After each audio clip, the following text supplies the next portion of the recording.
Bueno, a ver cuántos somos. Buenas tardes a todos. Bueno, la clase de hoy, ante todo, va a ser una, una forma de, un poco de apertura o de bienvenida.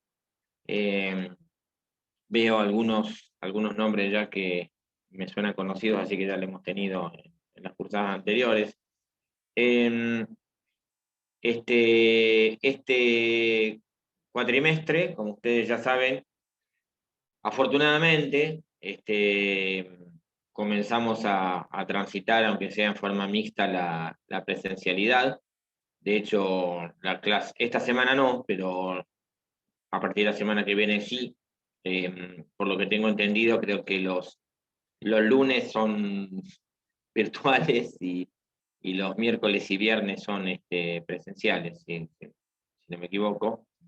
Eh, Así que el miércoles que viene ya nos estaremos viendo en persona.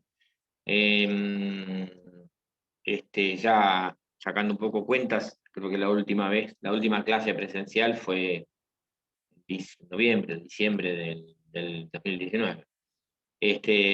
Tanto para mí como para ustedes.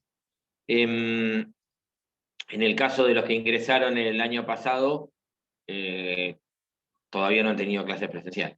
¿Sí? Así que estas van a ser las primeras, va a ser un poco la famosa, no sé si famosa, pero la experiencia de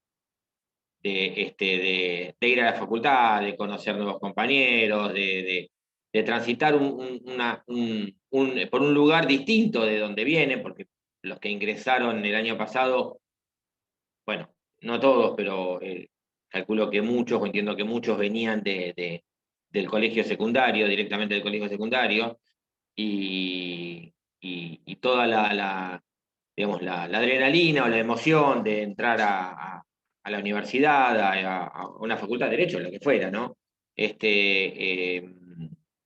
Obviamente la virtualidad se las quitó. Bueno, no queda otro remedio, está claro, ¿no? Pero por eso entiendo que para los que han ingresado el año pasado, para todos es muy importante, pero para los que ingresaron el año pasado, que todavía no tuvieron la experiencia de la presencialidad en la facultad, creo que tiene un extra, un plus respecto de los demás. Eh, y para mí la verdad que también, porque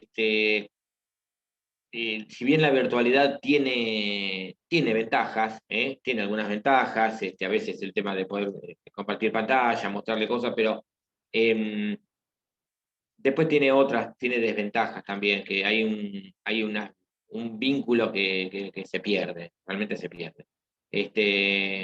Yo no soy muy insistente, no lo soy en realidad, con el tema de si tienen la pantalla bloqueada y aparece un cartel negro con un nombre. No es lo ideal personalmente, yo creo que lo ideal es verlos. Pero la verdad la verdad no los corro con ese tema, pero imagínense que hablarle a un montón de carteles negros con nombres no es lo mismo que hablarle a personas. No hace falta que me extienda en eso, ¿no? Entonces, hay un vínculo que ahí ya se empieza a perder, ¿no?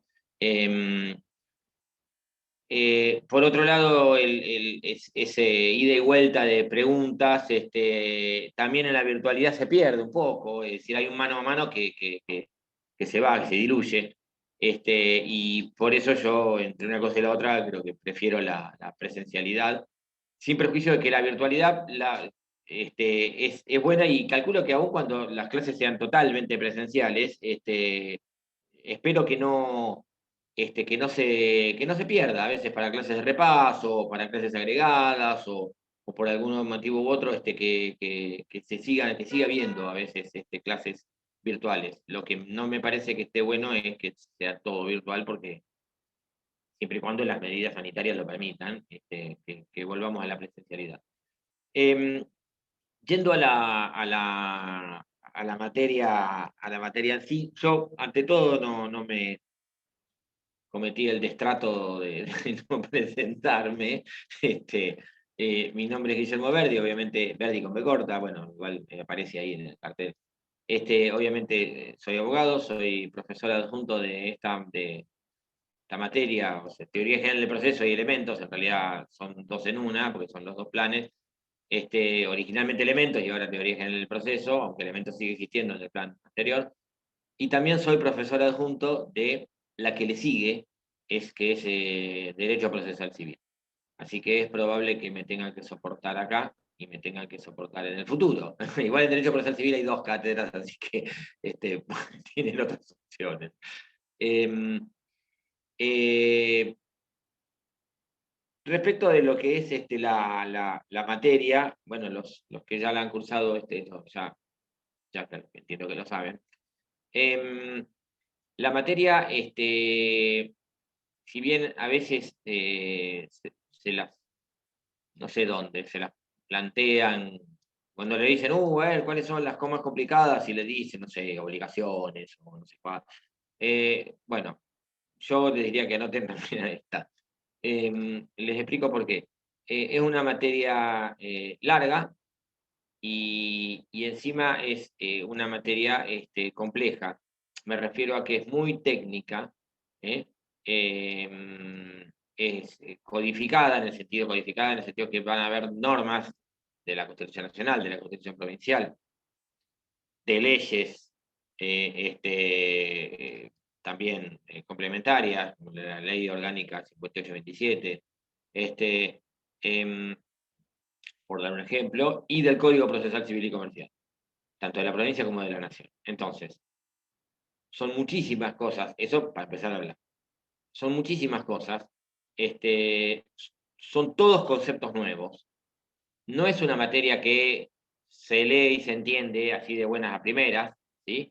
Es una materia que requiere un esfuerzo y un ejercicio de comprensión,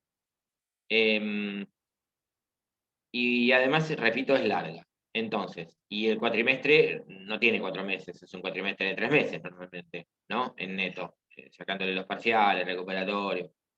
Entonces, lo que ocurre es que muchas veces yo lo que veo es que la cursan con 3 materias más y obviamente no da el tiempo para 4 materias que incluya. Entonces, yo a veces les pregunto, bueno, pero además de esto que estás cursando, no, estoy cursando civil, no sé, humanos, no sé si humanos tiene que estar aprobada para esta, constitucional sí, pero humanos no sé. Pues civil, humanos, y no sé, penal y esto. No, es imposible. No, imposible, no llega. No hay manera que llegues. Y además trabajo. Bueno, no. Este, no, es imposible. No, no te va a dar el tiempo. Entonces, la preparan con muy poco tiempo y por eso eh, no pasan los exámenes, ¿no? Es decir, porque no llega, porque el tiempo que le dieron no alcanza para tantas cosas. Em, este, después ya depende de cada uno.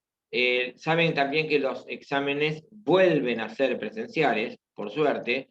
La experiencia con los exámenes virtuales fue dispar. En el caso del segundo parcial, el segundo parcial siempre es oral y fue oral también, pero por Zoom, por otra plataforma, pero fue oral.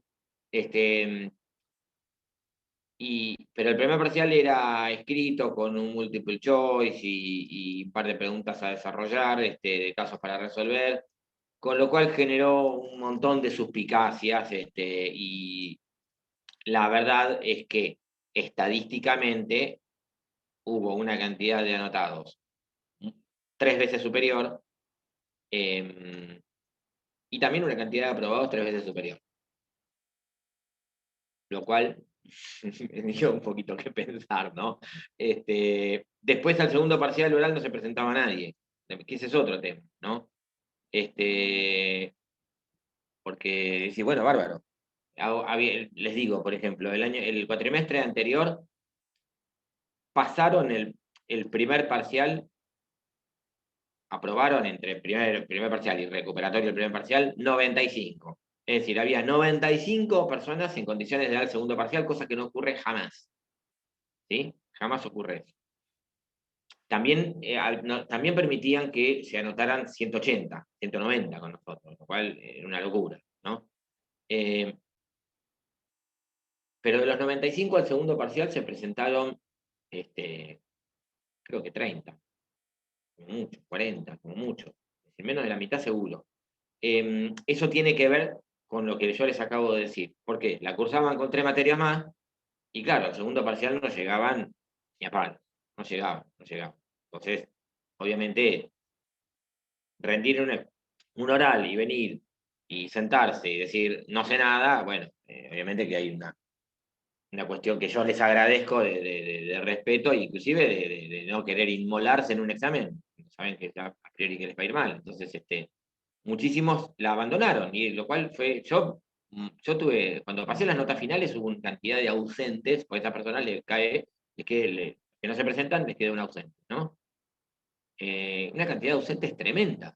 Y en realidad, cursando había muchísima gente. Es decir, cursaron y no llegaron a presentarse al segundo parcial, lo cual es una picardía total, una lástima. Bueno, vamos a, respecto de lo que es el contenido general de la materia, la materia tiene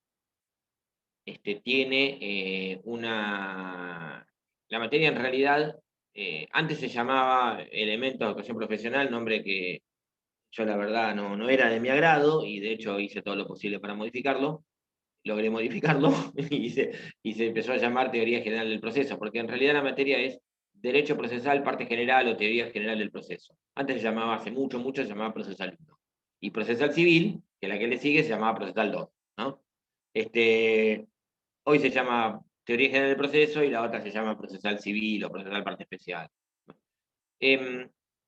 Acá lo que vemos es, o empiezan a ver ustedes, empiezan y terminan de ver los conceptos fundamentales del derecho procesal. En general, ¿sí? Del derecho procesal en general, aplicables a los procesos civiles, penales, procesos administrativos, laborales, y ya empiezan a ver en particular al proceso civil, ¿sí? Es decir, el énfasis está puesto en el proceso civil. Esto significa que ustedes lo que van a empezar a ver es cómo se desarrolla un proceso. No lo van a ver hoy, ni mañana, y no lo van a ver mucho esta primera parte antes del primer parcial. Sí lo van a empezar a ver después del primer parcial. ¿Cómo se desarrolla un proceso? Con lo cual, un proceso civil. Con lo cual, y también van a haber nociones de los otros procesos. Con lo cual, esto les da la pauta que la materia tiene un estricto vínculo o una estricta relación con con el ejercicio de la profesión, ¿sí? Ya sea el ejercicio de la profesión de abogados, ejerciendo la profesión liberal de abogados, o del otro lado, es decir, trabajando en el Poder Judicial, ¿sí? Entonces, obviamente que los que trabajen luego de otra cosa, es decir, dentro del área del derecho, pero en otra profesión, como puede ser en escribanía o como asesores en el poder en un poder administrativo, ejecutivo, obviamente que no, pero la gran mayoría va a terminar ejerciendo la profesión, ya sea el abogado de este lado del mostrador o del otro lado, siendo parte del Poder Judicial. Entonces, inevitablemente, quieran o no quieran, el trabajo de ustedes, una vez que estén recibidos de abogados, va a tener que ver con todo lo que vamos a empezar a ver en esta materia, ¿sí? Ustedes durante la carrera tienen un sinnúmero de materias, ahora con el plan nuevo no sé cuántas son, antes era creo que 28 y 3 prácticas, ahora no sé cuántas son, tienen un sinnúmero de materias, ¿no? Tienen 5 civiles, tienen comercial, sociedades y quiebras, es decir, tienen 3 comerciales, tienen dos penales, penal 1 y penal parte especial, o sea, parte general y parte especial, tienen derecho administrativo, tienen derecho laboral. Ahora, eso les da una noción, digamos, un poco enciclopedista, de el derecho en general. Ahora, no todos se van a dedicar a todo, es decir, algunos se dedicarán a derecho civil, otros se dedicarán a derecho penal, otros se dedicarán a derecho laboral. Entonces, lo otro ya después, y no lo van a ver. Por lo menos no en forma continuada, no seguido. El que hace penal, el abogado que hace penal y se dedica a derecho penal, y le preguntás cómo contestar un telegrama laboral, y lo más probable es que no lo sepa, ¿sí? O si lo intenta, se le escapen cosas. ¿Por qué? Porque no se dedica a eso, ¿sí? Y si a un abogado que hace derecho de familia, o una abogada que hace derecho de familia, le decís, hay que pedir la excarcelación de una persona que está detenida y no va a tener idea ni dónde buscar. ¿Está claro? ¿Por qué? Porque no se dedica a esto. De la misma manera que si me lo piden ahora a mí, la verdad que no tengo idea. No me dedico a derecho penal. ¿Sí? Entonces, es normal que eso ocurra. En cambio, a las normas procesales van a tener que recurrir siempre. ¿Sí? Obviamente que al que se dedica a derecho penal, el Código Procesal Penal lo conoce de memoria y el procesal civil por ahí no tanto, y viceversa. A mí hay montones de cuestiones del Código Procesal Penal que, si son muy finitas, se me escapan porque no me dedico a penal.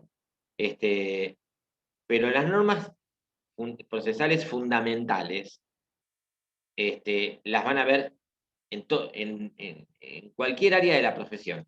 Y dentro de lo que es el derecho civil, se dediquen a derecho de daños, a derecho de familia, a hacer sucesiones, o mismo a derecho laboral, donde se aplican supletoriamente las normas del proceso civil, que es un proceso relativamente similar al civil, sí o sí van a tener que recurrir al Código Procesal. No hay manera. Entonces, con esto, ¿qué les quiero decir? Que les guste o no les guste, van a morir abriendo el Código Procesal y van a trabajar acuérdense esto que yo les digo, ustedes van a trabajar con el Código Procesal al lado. Está bien, sí, lo pueden ver por internet, obviamente, ¿no? El Código Procesal y de sale.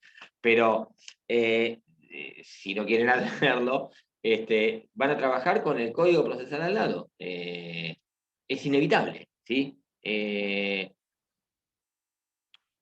¿A qué viene todo esto, este sermón?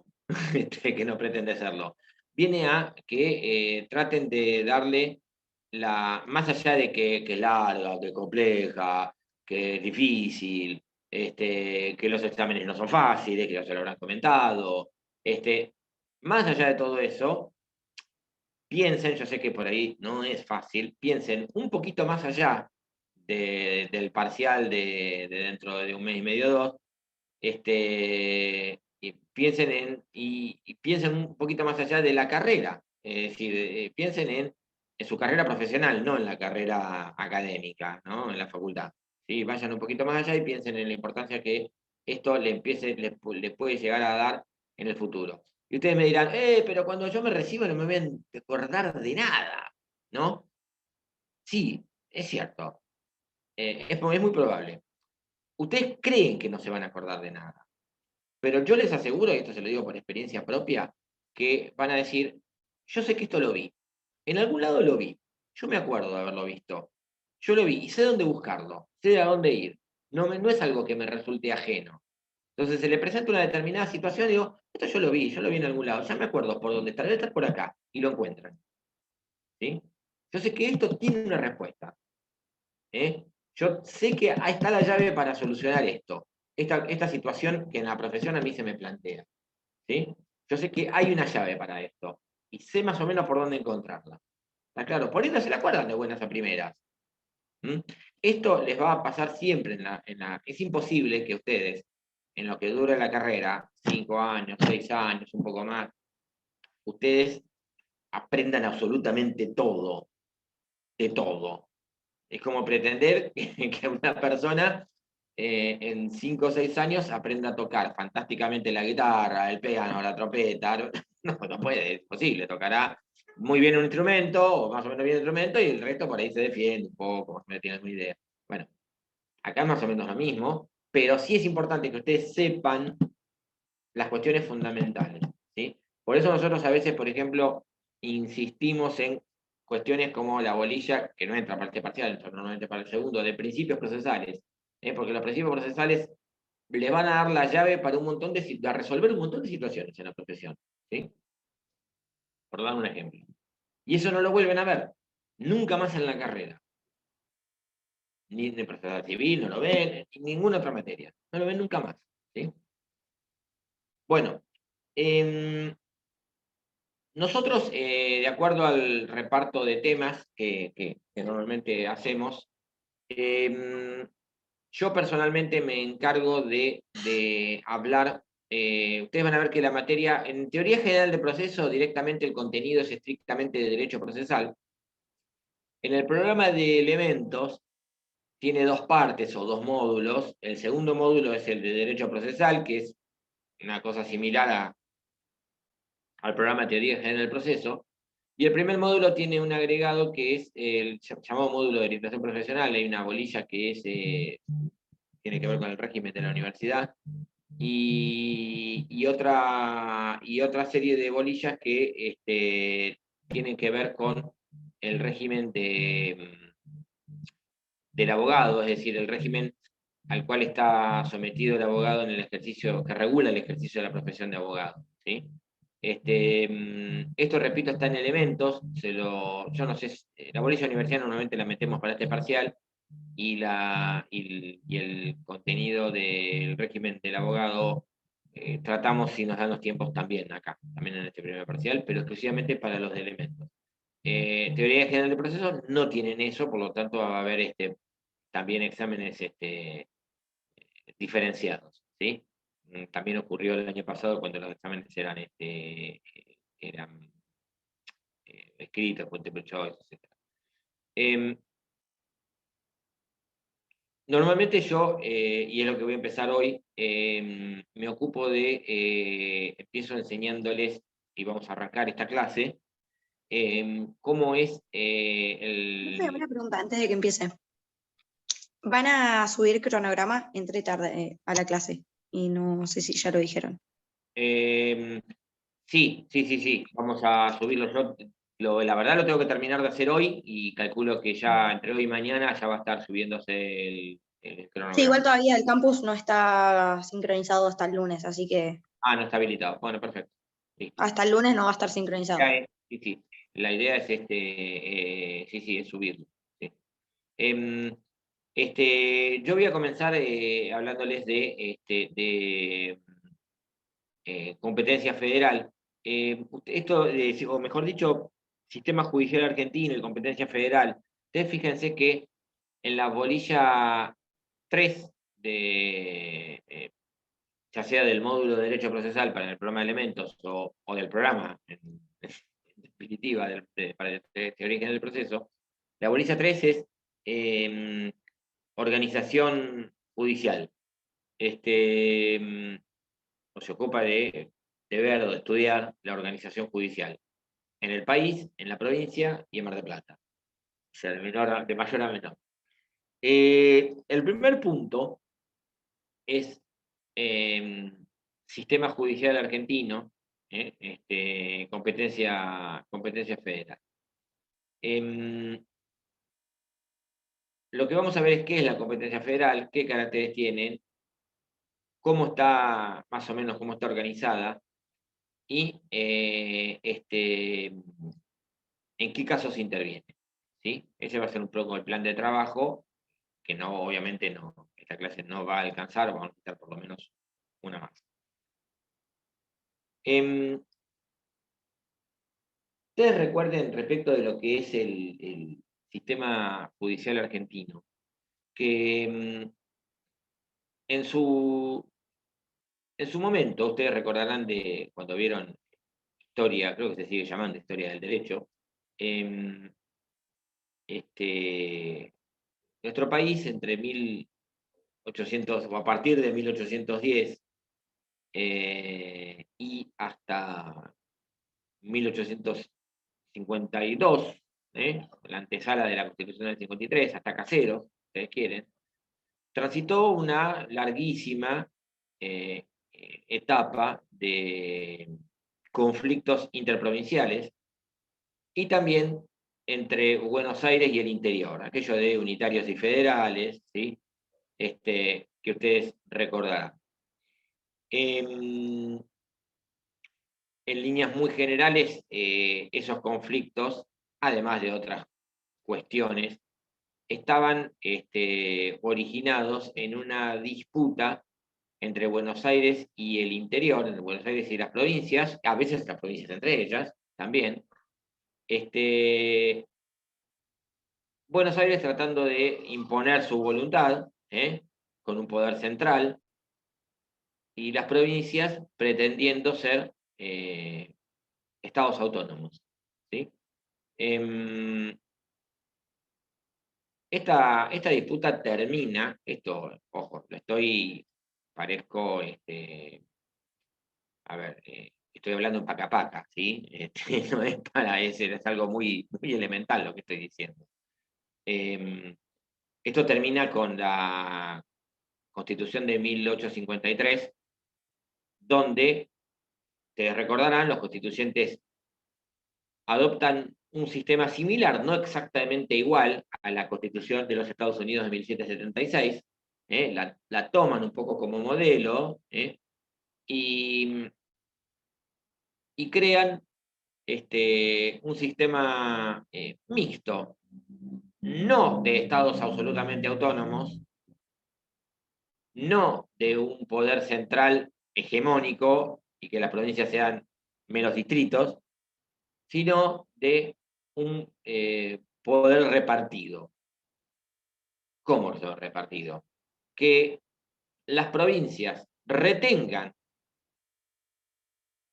una serie de atribuciones y el Estado Nacional o el gobierno central, Buenos Aires, en esta lógica, en esta evolución histórica, el Estado Nacional tenga a su vez otras atribuciones.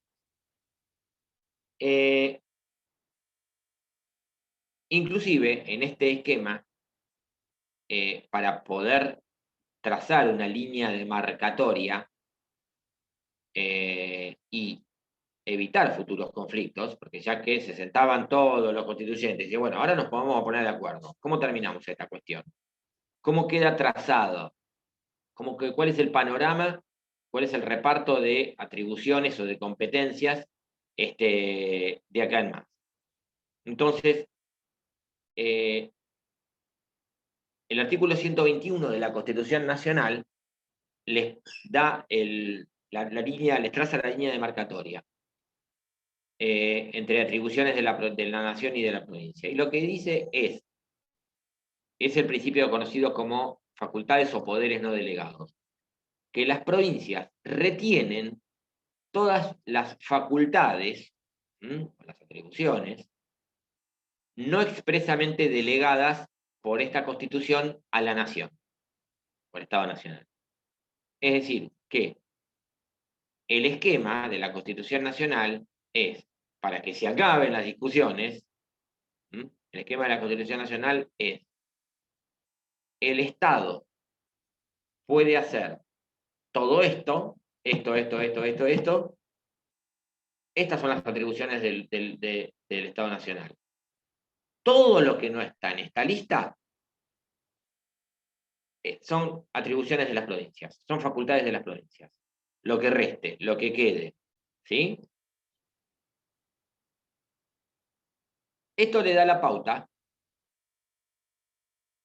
que la Constitución Nacional establece una coexistencia entre un Estado Nacional y estados provinciales, cada uno con sus propias atribuciones. Primera conclusión. Coexisten un Estado nacional y estados provinciales. A su vez, la Constitución Nacional abraza el sistema tripartito de poderes, poder ejecutivo, legislativo y judicial. Inclusive, en realidad, en el texto, luego de la reforma del año 94, en la Constitución Nacional, a nivel nacional, aparecería una suerte de poder autónomo, entre comillas, cuarto poder, que es el Ministerio Público. Sobre esto vamos a volver mucho más adelante. Pero en principio, abrazan el sistema tripartito de poderes, ejecutivo, legislativo y judicial. Y esto es para la nación y también para las provincias. Esto nos lleva a la conclusión que en nuestro sistema constitucional hay un poder ejecutivo de la nación, que es presidente, vice, ministros.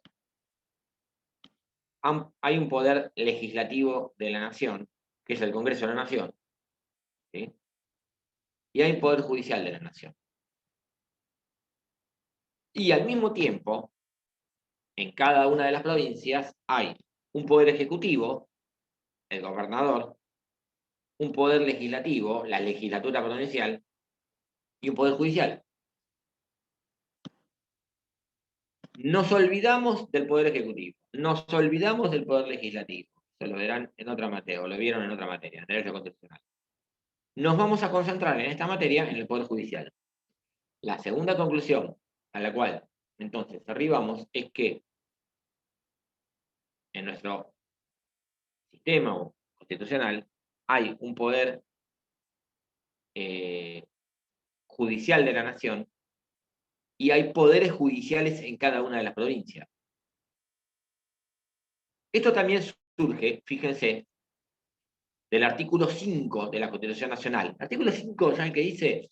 Dice que cada provincia está obligada a dictar su propia constitución que asegure el sistema representativo republicano federal y, entre otras cosas que enumera, la existencia de una administración de justicia. Es decir, la Constitución Nacional le dice, a ustedes las provincias tienen que dictar su constitución que establezca que ustedes tienen que tener su propia administración de justicia. Esto ya refuerza la idea de que cada provincia tiene que tener su propio poder judicial. El artículo 75, inciso 12. El artículo 75 se refiere a las atribuciones del Congreso de la Nación. El inciso 12 dice que se refiere a las atribuciones del Congreso de la Nación de dictar los denominados códigos de fondo, civil, comercial, penal. Vamos a volver sobre esta norma montones de veces. Y dice, cuya aplicación va a corresponder a los jueces nacionales o provinciales, según las personas o las cosas que hagan en una u otra jurisdicción. Esto después lo vamos a explicar bien, qué significa. Calculo que la clase que viene. Si no, y probablemente hoy ya arranqué. ¿Esto qué significa? Que ya la Constitución les está diciendo, señores, va a haber jueces federales, nacionales o federales, que después vamos a explicar la diferencia, y jueces provinciales. Entonces, nos quedamos con que en nuestro país, en nuestro esquema constitucional, coexisten nación y provincia, Estado nacional y Estados provinciales. El Estado nacional tiene su poder judicial, los Estados provinciales su propio poder judicial, que coexisten.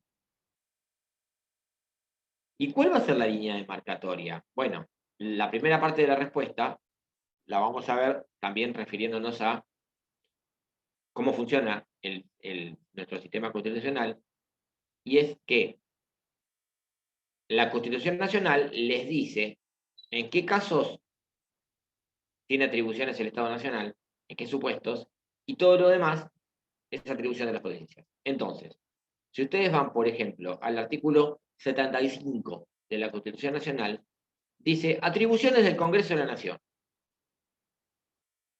Y hay una enumeración larga de todas las cuestiones respecto de las cuales pueda legislar el Congreso de la Nación. Las que no están enumeradas ahí, le corresponde a las legislaturas provinciales. ¿Sí? Artículo 99. Atribuciones del Poder Ejecutivo de la Nación. Y establece toda una larga lista de cuestiones que puede regular, o en las cuales puede intervenir el Poder Ejecutivo de la Nación. Lo que no está en esa lista le corresponde a la provincia, a las provincias. El artículo 116 enumera las cuestiones en las que interviene. Fíjese que dice la Corte Suprema de Justicia de la Nación y demás jueces inferiores que la ley establezca entenderán en las causas que versen sobre, y toda una lista de cuestiones. Bueno, esas son las cuestiones en las cuales intervienen los jueces de la Nación,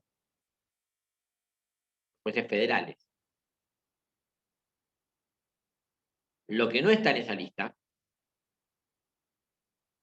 es competencia de los jueces provinciales.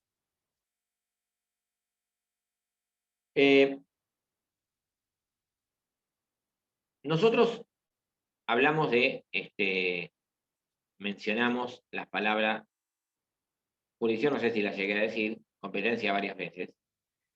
Ustedes en la polilla todos van a ver bien los conceptos de jurisdicción y competencia, pero para que ustedes puedan entender lo que vamos a estar desarrollando a partir de esta clase, les quiero muy por arriba, muy liminalmente, comentar que la jurisdicción es el poder de deber, poder guión deber, porque es una facultad y al mismo tiempo una obligación, que tiene, que ejerce un órgano judicial o a veces también un órgano arbitral,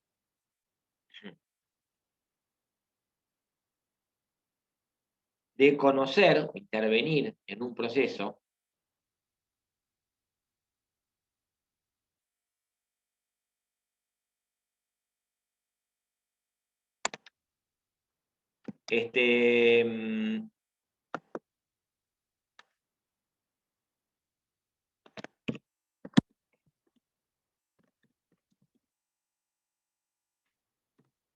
intervenir en un proceso y de resolver, de resolver un conflicto de intereses, en el caso que el proceso sea contencioso, o constituir, integrar o darle eficacia a una situación o a una relación jurídica, en el caso que el proceso sea voluntario,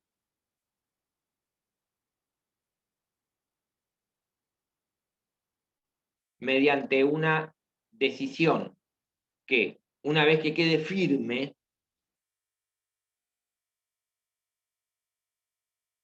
adquiera calidad de cosa juzgada. Y por lo tanto,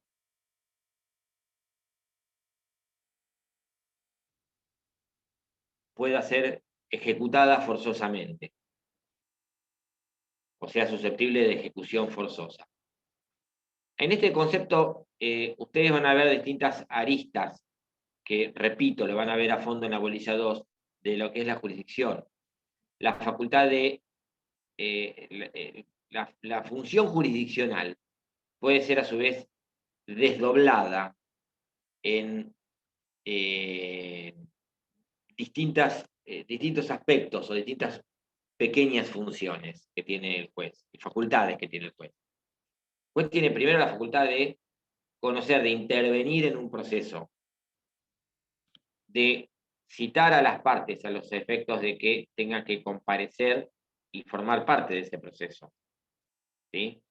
Si yo le notifico una demanda a una persona y le digo que tiene 10 días o 15 días o 5 días para para comparecer en el proceso, contestar la demanda, no es una... Está bien, en definitiva, si quiere lo hace, si quiere no lo hace, pero si no lo hace va a sufrir consecuencias. Entonces, tengo la facultad de yo hacer comparecer a una parte a través del proceso, el juez dirige el proceso, el juez es el que decide el proceso, y esa decisión, a su vez, porque si no puede ser cumplida forzosamente, ¿para qué desarrollamos todo un proceso? Después dicta sentencia, la sentencia queda firme, y se condena al demandado a pagarle a la parte actora la suma de 1.000.000, en el plazo de 10 días. Pasan los 10 días, el demandado no paga. Y no podemos hacer nada, entonces no tiene sentido haber desarrollado todo un proceso. Entonces, precisamente uno de los elementos de la función jurisdiccional es que esa decisión pueda ser ejecutada forzosamente. ¿Sí? Todos los jueces tienen jurisdicción, de cualquier tipo, de cualquier materia y de cualquier lugar. Jueces penales, civiles, laborales, contencioso administrativo, de Jujuy, de Tierra del Fuego, de Misiones y de Mendoza. Todos tienen jurisdicción. Un juez sin jurisdicción no es un juez. Sin embargo, esa función jurisdiccional, si todos tuvieran exactamente la misma jurisdicción, sería un caos porque, por la sencilla razón que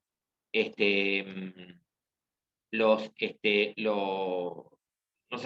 sabríamos cuál es el juez que tiene que intervenir. Es decir, ocurre un accidente de tránsito, hay un juicio de daños y perjuicios originado en un accidente de tránsito que ocurrió en Resistencia, provincia de Chaco. ¿A dónde vamos? ¿A un juez civil, a un juez penal, a un juez laboral? ¿De dónde? De Mendoza, de Misiones, de Neuquén, de Chaco. Entonces, es necesario repartir a un juez de primera instancia. ¿Nos vamos a la Corte Suprema? ¿A dónde vamos? Es necesario, entonces, repartir esa función jurisdiccional. Ese reparto de función jurisdiccional consiste precisamente en la competencia. La competencia es la aptitud que tiene un juez de poder intervenir en un proceso determinado o en una determinada etapa del proceso. Entonces, esa función jurisdiccional se la vamos a delimitar al juez. ¿En función de qué? En función del territorio. Primero, si la primera división es una cuestión que ingresa dentro de lo que es la competencia federal, ¿está incluida en el 116 o está fuera del 116? Si está dentro del 116, competencia federal. Está fuera del 116 de la Constitución Nacional, competencia ordinaria o provincial o local. Son sinónimos. Segunda, supongamos que es competencia ordinaria. Bueno, ¿un juez de dónde? Competencia por el territorio. De Chaco, de Neuquén, de La Pampa, de Mendoza. ¿Sabemos un juez de dónde? Bárbaro. ¿Es una cuestión laboral? ¿Es una cuestión contencioso administrativa? ¿Es una cuestión civil? ¿Es una cuestión penal? ¿Sí? ¿Dónde empezamos? ¿Empezamos en primera instancia? ¿Empezamos en segunda instancia? ¿Empezamos en el superior tribunal? Competencia por razón del grado. Hay lugares inclusive donde está delimitada la competencia por razón del monto. Hasta hay justicias, entre comillas, de menor cuantía, ¿sí? Si bien son excepcionales en nuestro país. Entonces, hay una serie de pautas, de criterios para determinar la competencia, ¿sí? Materia, territorio, grado. Eso va a determinar cuál es el juez que interviene. Por eso la competencia es también denominada la medida de la jurisdicción. Es el pedacito de jurisdicción, para que ustedes entiendan, que se le asigna a cada juez. Cuando nosotros decimos un juez es competente, no significa que está preparado, porque para ir la palabra competente en términos de la calle, cuando dice una persona es más competente o menos competente, es cuando está más preparado, más hábil, menos hábil. Acá no, acá es distinto. Acá, cuando decimos si es competente, es si, de acuerdo a las leyes que regulan la organización judicial, es el que tiene que intervenir. ¿A quién le corresponde intervenir en un proceso? Bueno, ustedes van a ver que entre el Código Procesal, entre la Constitución Nacional, la Constitución Provincial, la Ley Provincial 5827, Orgánica del Poder Judicial, y el Código Procesal, le van a determinar las reglas de competencia. Y entonces ustedes, en el ejercicio de la profesión, a ustedes viene a ver un cliente para iniciar un juicio de lo que se les ocurra. Ustedes lo primero que se tiene que, una de las primeras cosas que tienen que preguntar es ¿dónde lo voy a iniciar? ¿Lo voy a iniciar en Mar del Plata? ¿Lo voy a iniciar en Dolores? ¿Va a ser la justicia federal? ¿O la justicia? A ver, me vino a ver una persona para iniciarle un juicio contra el Registro Nacional de la Propiedad Automotor porque por el error cometido en la inscripción de un embargo y el daño que se provocó. Bueno, fantástico, lo estamos iniciando el Registro Nacional de Propiedad Automotor, depende del Estado Nacional. Vamos contra el Estado Nacional, es competencia federal. ¿Sí? Esto lo vamos a ver la clase que viene. ¿Está claro? Entonces, lo primero que una de las primeras cosas que se van a plantear es ¿dónde tengo que iniciar este proceso? ¿Sí? O si a ustedes les toca contestar una demanda, a ver, ¿dónde está tramitando? ¿Está bien? ¿Está mal? ¿Puedo plantear yo la incompetencia? Es decir, que el juez que está interviniendo no es el que corresponde que intervenga. Bien. Esas son eso lo vemos en esta materia, no lo van a ver en otra. ¿Está claro? En esta materia, fíjense qué importante. Y la primera diferenciación que vamos a ver es la de competencia federal y competencia ordinaria. Entonces, cuando hablamos de competencia federal, nos estamos refiriendo a en qué cuestiones intervienen los jueces federales. ¿Qué es esto de la competencia federal? ¿Hay un concepto de competencia federal? La verdad que no hay una definición acabada de competencia federal. ¿Por qué? Porque las cuestiones en las cuales intervienen los jueces federales son en general disímiles. Cuesta encontrarles un mínimo común, un hilo conductor. No tienen mucho en común. Ustedes dirán, por ejemplo, bueno, a ver, nosotros vamos a ver la clase que viene que los jueces federales intervienen en cuestiones de embajadores o personal diplomático extranjero y en cuestiones que se originen o que tengan que ver con el derecho de la navegación marítima. Que tiene que ver una cosa que la otra, nada. Entonces, dirán, ¿y cómo hago para hacer un concepto de competencia federal?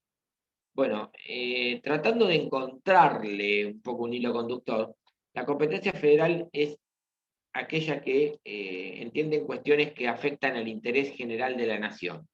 Con lo cual, la verdad, mucho no aclaramos. Lo vamos a aclarar cuando vemos cuáles son las cuestiones que integran la competencia federal. La competencia federal tiene distintos caracteres, porque la competencia federal es de origen público y constitucional, ¿sí? Está establecida en la misma Constitución Nacional. Nombramos al 116, 117, al 75 inciso 12, al 121, a las leyes que lo reglamentan, la ley 27, la ley 48. Es taxativa. ¿Por qué? Porque solamente los jueces federales ejercen su competencia en las cuestiones enumeradas en el artículo 116, no en otras. ¿Sí?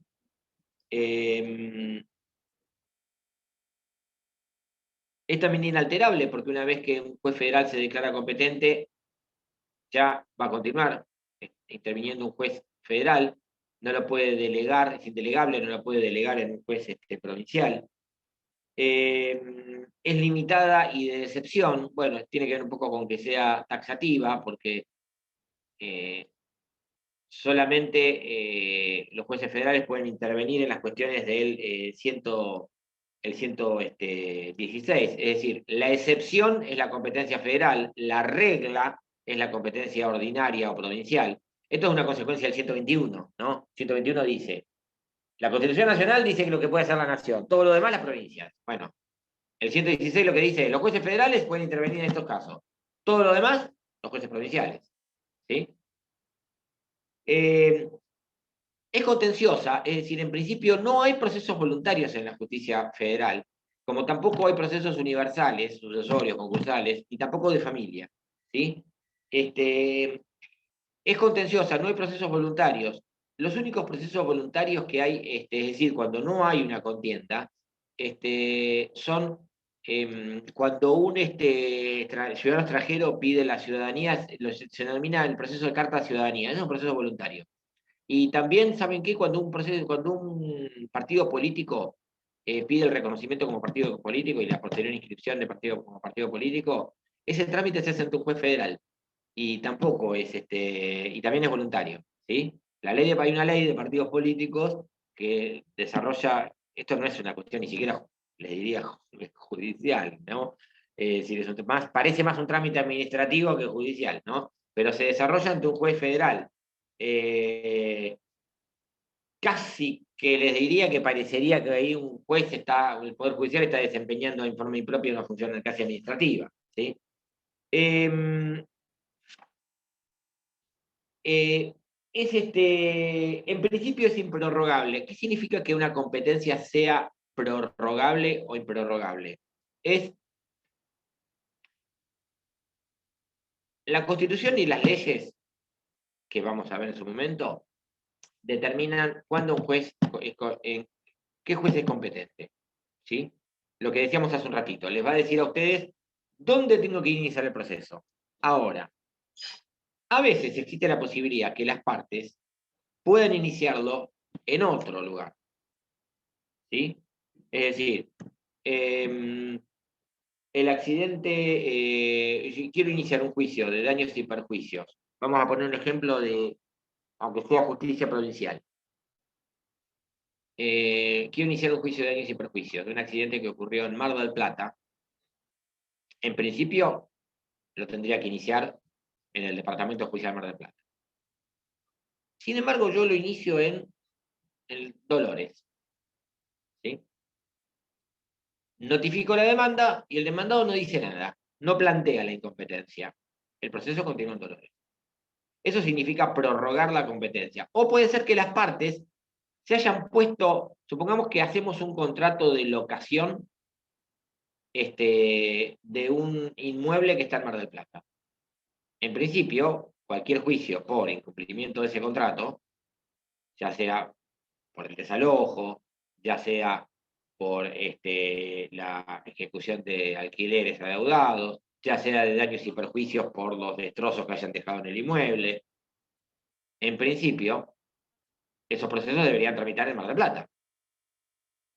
Sin embargo, en el contrato las partes se ponen de acuerdo, cuando celebran el contrato, antes que el locatario ponga los pies en el inmueble, se ponen de acuerdo que todas las cuestiones que se originen en este contrato van a tramitar en el Departamento Judicial Dolores, la justicia ordinaria del Departamento Judicial Dolores. Esto es prorrogar la competencia, desplazar la competencia del juez que debería intervenir a otro. ¿Puede prorrogarse siempre la competencia? No, van a ver que excepcional la competencia provincial en principio es improrrogable y hay un par de reglas, hay una excepción que es la competencia territorial en cuestiones patrimoniales. Esto lo van a ver en la bolilla 2. La competencia federal es prorrogable. ¿Se puede prorrogar la competencia federal hacia un juez provincial? Es decir, en vez de tramitar el proceso en la justicia federal, me voy a la justicia provincial. En principio no, pero hay excepciones que están, presten atención a esto, y mucha atención a esto, en el artículo 12, inciso cuarto, de la ley 48. La ley 48 es imagínense que la ley 48, si es 48, las leyes se empezaron a numerar desde 1, después de la Constitución del 53. O sea que la ley 48 tiene que ser ahí nomás. Nuestros primeros pasitos como Estado constitucional. por lo menos bajo la Constitución del 53. Algunos me dirán, no, pero en el 20 hubo una Constitución, en el 26 hubo otra, sí es cierto. Pero bajo la Constitución del 53, de las primeras leyes que salieron. La ley 48 lo que dice es que la competencia federal es improrrogable, excepto en los casos, fíjese que un extranjero demande a una provincia o a un ciudadano argentino, ¿sí?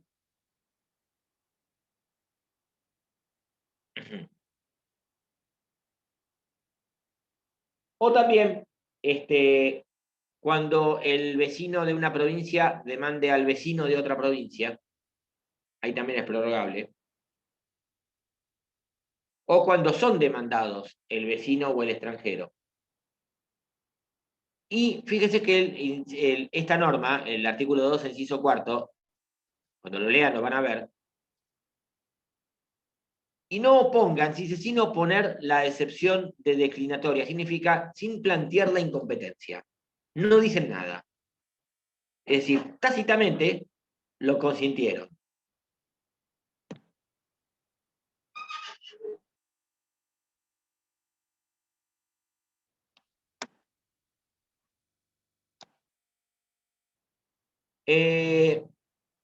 Entonces,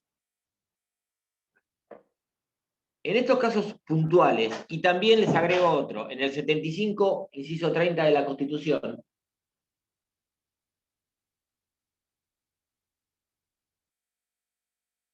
fíjense que la competencia federal también es competente, es prorrogable, perdón, de acuerdo al territorio, en los supuestos en que el conflicto no tenga que ver con las razones por las cuales el territorio fue declarado de utilidad pública. ¿Esto qué significa? Que el aeropuerto, por ejemplo, es territorio federal. ¿Sí? Si ocurre un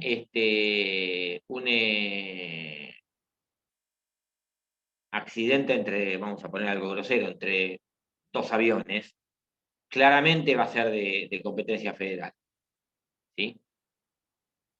Pero si existe una colisión entre, no sé, dos vehículos en la plaza de estacionamiento del aeropuerto de Mar del Plata, la competencia, si bien en principio es federal, puede ser prorrogada la competencia provincial porque no es no tiene que ver con los motivos por los cuales ese lugar es de utilidad pública, que es la actividad aérea, ¿sí? Es un accidente común y corriente que ocurrió ahí, como podría haber ocurrido en una plaza de estacionamiento del centro de Mar del Plata. ¿Estamos? Entonces, la competencia federal, por razón del territorio, es prorrogable siempre y cuando el conflicto no tenga que ver con el motivo por el cual es el territorio nacional, porque la competencia federal por razón del territorio es cuando la cuestión se origina en territorio federal. Un aeropuerto, la Universidad Nacional, es territorio federal. ¿Sí?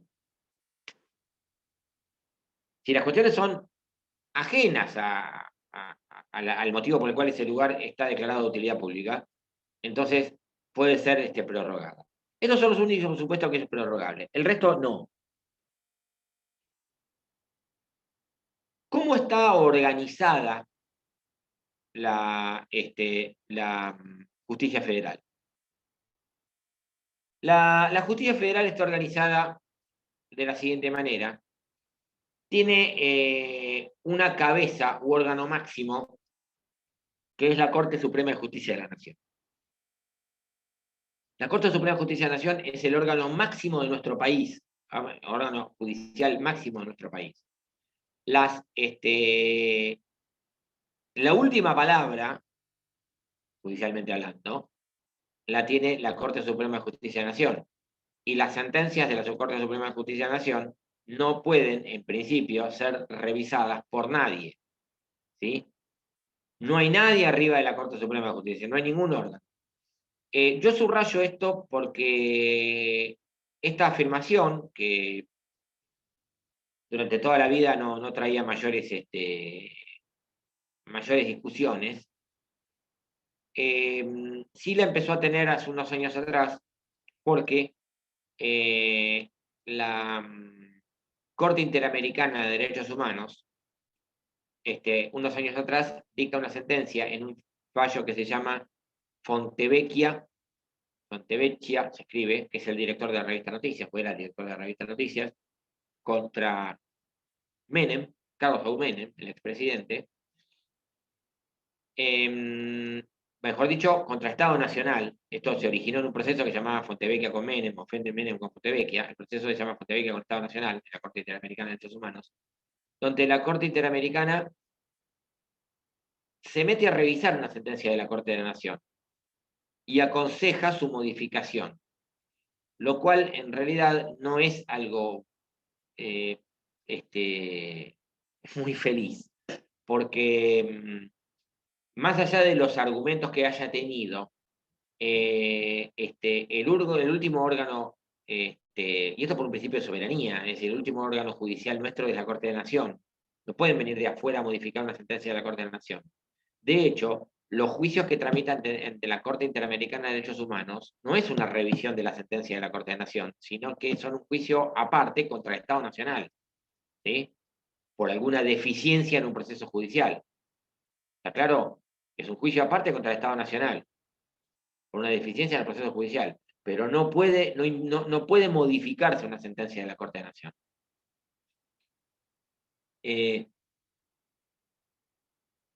Sin embargo, en este caso sí parece haberlo hecho, y ustedes me dirán, ¿y en la práctica cómo se hizo? ¿Qué hizo la Corte de Nación?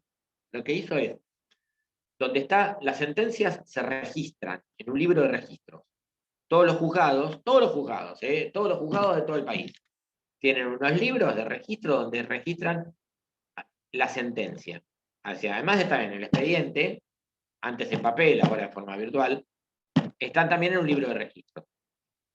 Esa sentencia que se registra en el libro de registro de la sentencia, la Corte anotó al margen la sentencia de la Corte Interamericana de Derechos Humanos. Una cosa que no ocurrió nunca. Pero en realidad es toda una situación un poco disparatada, porque las sentencias de la Corte de Suprema Justicia de la Nación no son revisables por nadie. Les guste o no les guste, a quien haya salido desfavorecido por esta sentencia. La Corte de Suprema Justicia de la Nación obviamente es una sola, está en la ciudad de Buenos Aires, la capital de la República. Tiene una integración actualmente de 5 miembros. Esto fue cambiado, durante mucho tiempo fue 5, en algún momento pasó a 7, a 9, a 7, después pasó, en algún momento volvió a 5, después pasó a 9, en la época de Menem, y después volvió a 5. ¿Sí?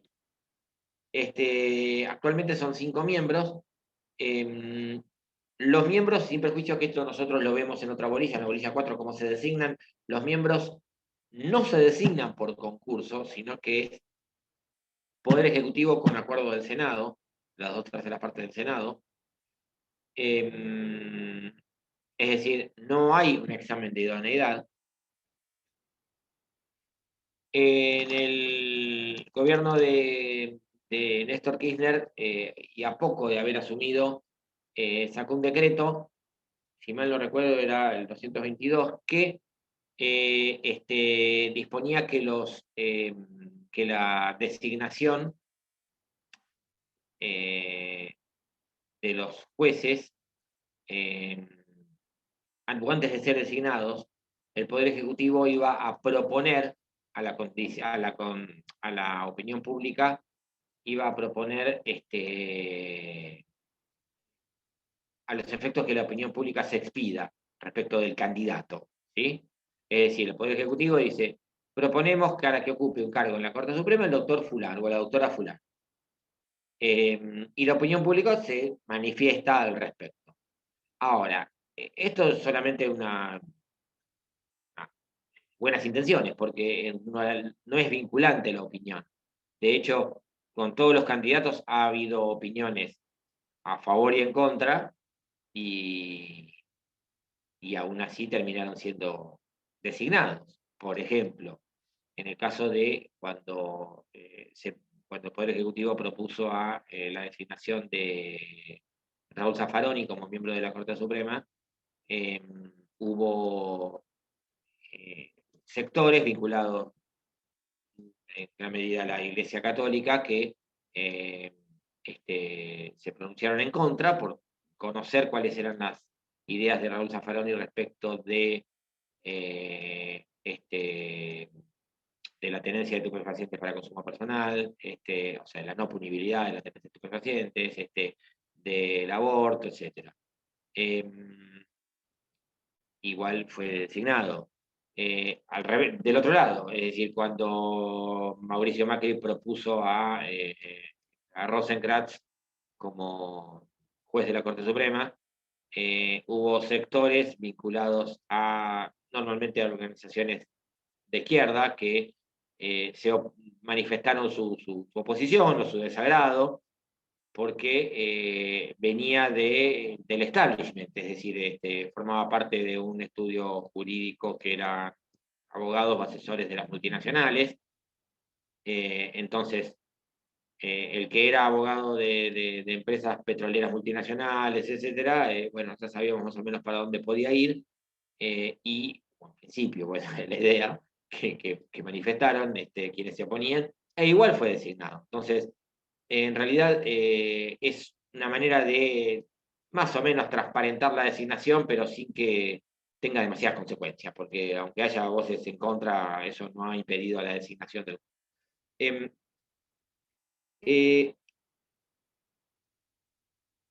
Respecto de la función que desempeña la Corte Suprema de Justicia de la Nación, obviamente que debajo, primero de la estructura que tiene, debajo de los 5 miembros, obviamente que hay un ejército de gente, de funcionarios y empleados. Respecto de los funcionarios, hay secretarios trabajando, y secretarios y auxiliares letrados y relatores, que son los que un poco son los que hacen funcionar a la Corte Suprema de Justicia de la Nación. Piensen ustedes que en la Corte Suprema de Justicia de la Nación hay miles de procesos, y es imposible que los 5 jueces miren absolutamente todos los expedientes de punta a punta, es decir, normalmente hay un ejército de relatores, los relatores son los que normalmente estudian, ahí sí, de punta a punta, los expedientes y le hacen una especie de síntesis a los jueces respecto de qué es lo que se plantea. Donde sí por ahí los jueces se meten de lleno son aquellas cuestiones que tienen mucha trascendencia, ya sea por el efecto político que pueda llegar a causar, o porque la opinión pública esté encima. Entonces, si tienen que dictar, no sé, una sentencia respecto de la constitucionalidad de la ley de medios, por poner un ejemplo, bueno, obviamente que sí, ahí los jueces van a estar trabajando de primera mano. No se van a quedar con lo que los relatores le digan.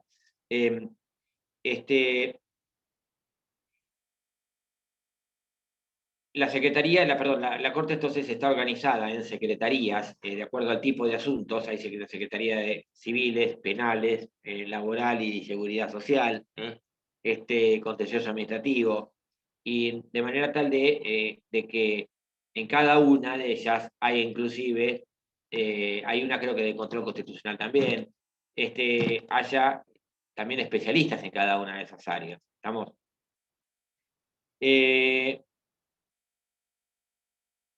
Debajo de la Corte Suprema de Justicia de la Nación. La Corte obviamente tiene un presidente, ese presidente va turnando periódicamente y es elegido por los otros, ¿sí? La presidencia de la Corte antes no era algo realmente que cobraba demasiada trascendencia en la opinión pública, últimamente aparentemente sí, y parece que todos se pelean por ser presidente, porque también le ha dado cierto estatus político que no debería tenerlo, porque en realidad es un órgano independiente, por lo menos debería ser.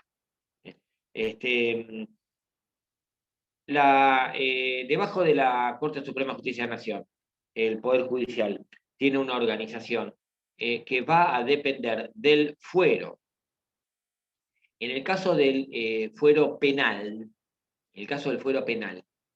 la organización del fuero penal federal va a tener un órgano de arriba hacia abajo, un órgano superior que es la Cámara Nacional de Casación Penal, ¿sí?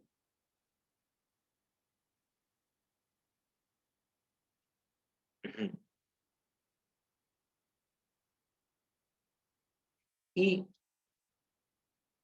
debajo de la Cámara Nacional de Casación Penal están los tribunales orales penales. A su vez, y paralelamente, la clase que viene, yo se los hago en el pizarrón para que lo entiendan. A su vez, y paralelamente, tenemos los juzgados federales de primera instancia, la Cámara Federal de Apelaciones con competencia penal,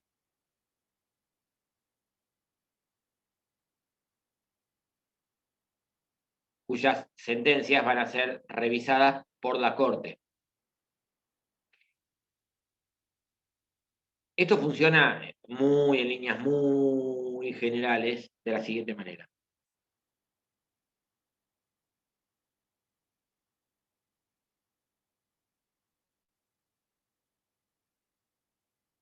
Supongamos, presten atención a esto, supongamos que se comete un delito que es de competencia federal, ¿sí?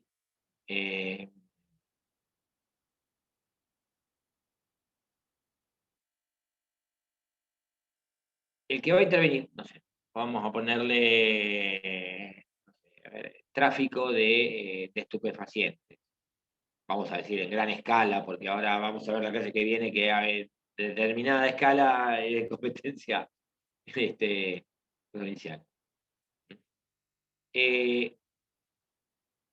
Un proceso penal, esto ya sea provincial, federal, donde sea. Un proceso penal normalmente tiene dos grandes etapas. Hay una discusión, si hay una etapa intermedia, no nos vamos a meter. En procesal penal lo van a volver loco con eso. Un proceso penal generalmente tiene dos grandes etapas. Una primera etapa que es la etapa de investigación. A los efectos de determinar investigación o instrucción. Instruir en derecho procesal es investigar, no enseñar. Es investigar. Y entonces hay una primera etapa de investigación y una segunda etapa, que es la etapa de juicio. ¿Usted me da el juicio no es todo? No, no. Todo esto es el proceso. La etapa de juicio propiamente dicho. Supongamos que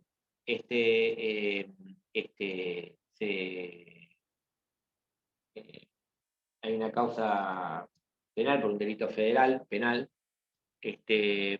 comienza a intervenir en la etapa de instrucción el juez federal de primera instancia. En Mar del Plata hay dos jueces federales que están en La Loma, en Bolívar y en una casa. Supongamos que el imputado quiere pedir durante esta etapa hacer un allanamiento. El allanamiento está mal hecho, porque pusieron una calle y un número y en vez de ahí fueron al de al lado. El imputado, el abogado defensor del imputado dice, ¡upa! Mira lo que nos encontramos. Mirá, vino de regalo. Vamos a pedir la nulidad. Pedir la nulidad del allanamiento. El juez federal le dice que no. Apelamos la nulidad del allanamiento. ¿Dónde vamos? A la Cámara Federal de Apelaciones. ¿Sí? Nos vamos a Rioja, Diagonal, Moreno. Enfrente del Shopping Los Gallegos. Termina la etapa de instrucción. Toma declaración del imputado, recibe declaración de testigo, hace pericia. El juez federal dice, yo considero que hay elementos para suponer que los imputados, él o los imputados, son en principio responsables, culpables.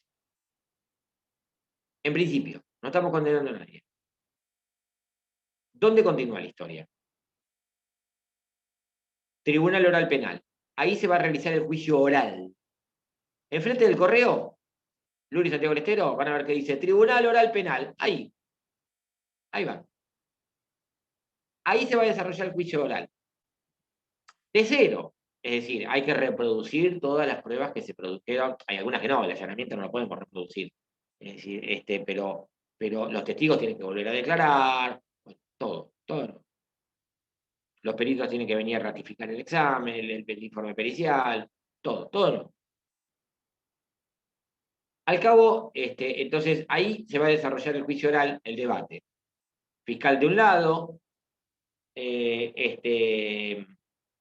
imputado con la defensa, con el abogado defensor del otro, tribunal en el medio, se dicta sentencia. Culpable. Con la pena que se les ocurra. El imputado por lo bajo, mientras le están diciendo que es culpable, están leyendo la sentencia del secretario del tribunal, le dice al abogado defensor, ¿y ahora qué hacemos? ¿Qué podemos hacer? Podemos interponer un recurso e irnos a la Cámara de Casación Penal en Buenos Aires. ¿Sí? Bueno, hágalo. Entonces, con este esquema, nosotros tenemos que la composición del fuero penal federal está compuesta por juez federal de primera instancia que interviene en la etapa de instrucción. Tribunal oral penal que interviene en la etapa de juicio, competente en la etapa de juicio. Cámara Federal de Apelaciones con competencia penal que interviene en revisando las resoluciones del juez federal de primera instancia. Y Cámara Nacional de Casación Penal que revisa las sentencias del Tribunal Oral Penal. Esto solo es para el juez, para el fuero penal. Todos los demás fueros es más sencillo. Juez